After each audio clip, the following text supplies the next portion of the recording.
Halo, nama saya Darin Hakim, saya mahasiswa pendidikan sejarah 3A. Saya di sini ingin mempresentasikan tentang peran pelajar Indonesia di luar negeri pada masa pergerakan nasional dan masa kini. Saya buat video ini untuk melengkapi tugas UTS saya. Oke, yang pertama saya mau kenalin dulu nih tentang pelajar Indonesia yang di luar negeri dulu pas masa pergerakan nasional itu ada apa sih? Mungkin teman-teman di situ udah ada yang tahu ya sebagian kalau dulu itu Persatuan Pelajar Indonesia itu kayak ngebentuk suatu organisasi yang dinamakan Perhimpunan Indonesia.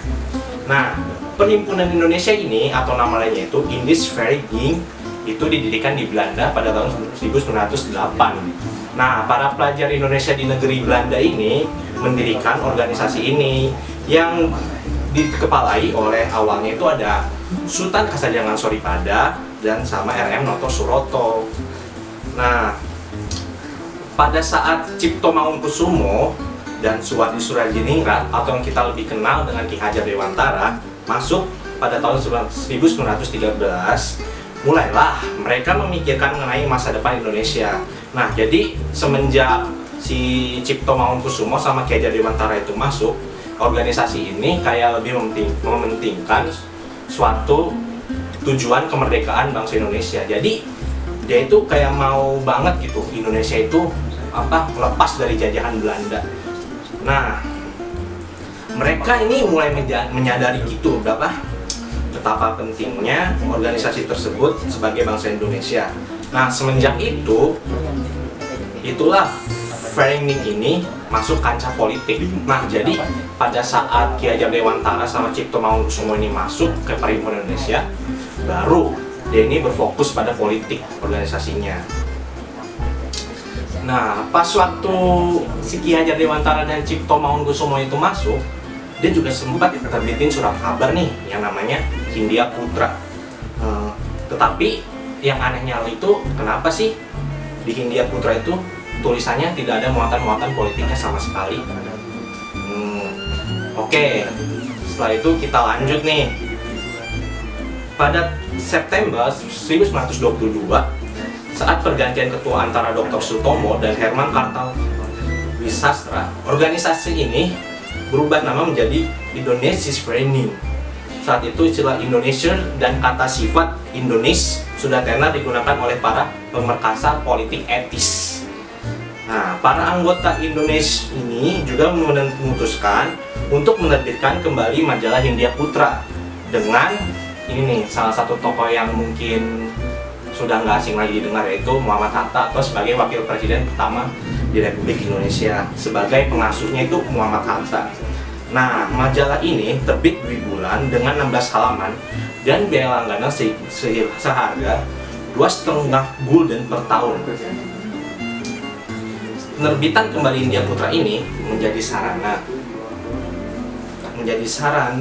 untuk menyebarkan ide-ide anti kolonial. Nah, semenjak Muhammad Hatta menjadi anggota Perhimpunan Indonesia atau Indonesisch Vereniging, nah ini menjadi suatu organisasi yang bisa disebut sudah bersifat radikal dalam tanda kutip.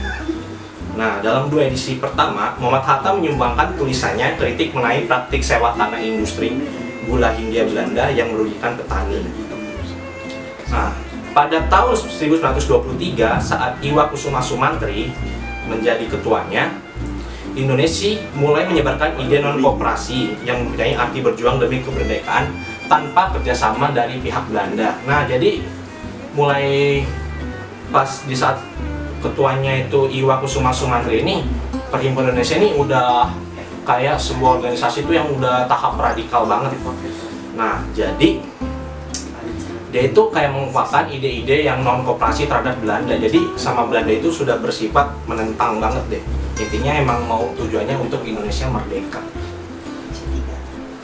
Nah, itu sebenarnya peran pelajar-pelajar Indonesia di luar negeri pada masa pergerakan nasional. Jadi sebenarnya yang kita bisa lihat itu tugas pelajar Indonesia itu bukan sekedar belajar di luar negeri, dapat ilmu, terus udah buat dirinya sendiri, tapi dia lebih mementingkan bangsanya juga. Nah, kita dapat pelajari nih.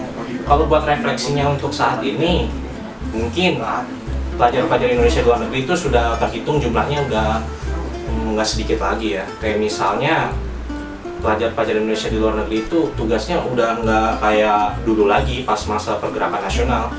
Walaupun tujuannya sama, tapi caranya untuk memperjuangkan bangsa Indonesia itu berbeda.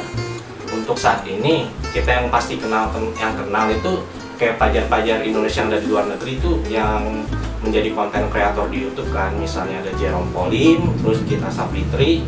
Nah, kita bisa belajar dari situ kalau untuk memperjuangkan bangsa dan kita berada di negeri orang, kita emang nggak harus dengan cara yang sifatnya itu harus nasionalismenya itu lebih mateng kayak pas zaman pergerakan nasional.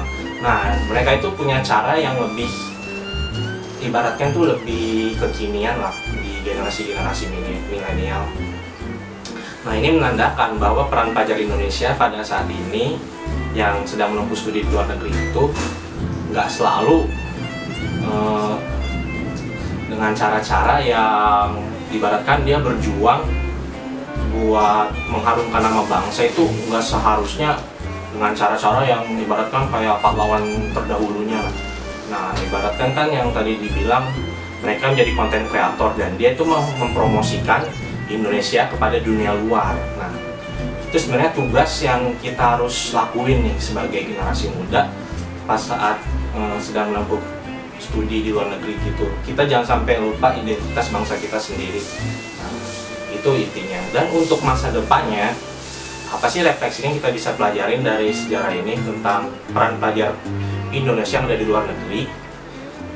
Menurut saya, yang bisa kita pelajarin di sini tuh kayak kita ini kalau belajar di luar negeri, terus kita juga notabene-nya itu masih sebagai warga negara Indonesia walaupun kita udah nggak bertempat tinggal di Indonesia, dan kita kayak memulai dengan kehidupan kebudayaan baru di luar negeri yang ibaratkan kita itu bisa kayak culture shock atau gap culture, itu bisa dibilang itu suatu tugas yang berat kalau bagi kita. Nah, di sini tuh kita dapat belajar bahwa rasa-rasa nasionalisme, rasa-rasa kebudayaan yang udah dari lahir, yang udah di Indonesia, tetap kita harus tetap ingat, jangan sampai lupa tentang kebudayaan kita berasal itu dari mana.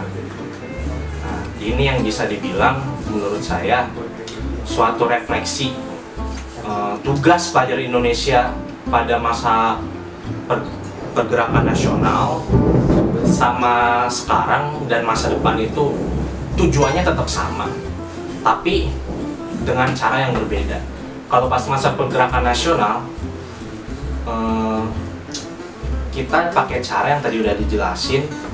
Kalau kita ini menentang tentang sikap-sikap nasionalisme kita, kayak menentang tentang anti kolonialisme bangsa Belanda.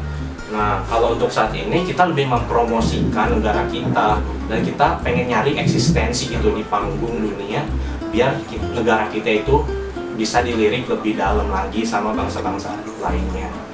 Nah, itu sebenarnya tugas kita sebagai pelajar, apalagi notabene-nya kalau kita bisa berkuliah di luar negeri. Itu yang bisa kita petik dari pelajaran tentang masa pergerakan nasional yang berfokusnya pada peran pelajar Indonesia yang ada di luar negeri.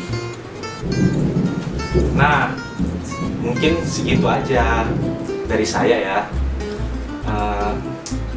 Intinya kita harus lebih apa lagi? Ya, lebih mencintai bangsa kita dan bersikap nasionalisme. Walaupun kita udah nggak tinggal di negara kita, tapi kita harus tetap memperjuangkan rasa nasionalisme kita terhadap bangsa kita. Ya, sekian saja dari saya. Terima kasih teman-teman. Bye.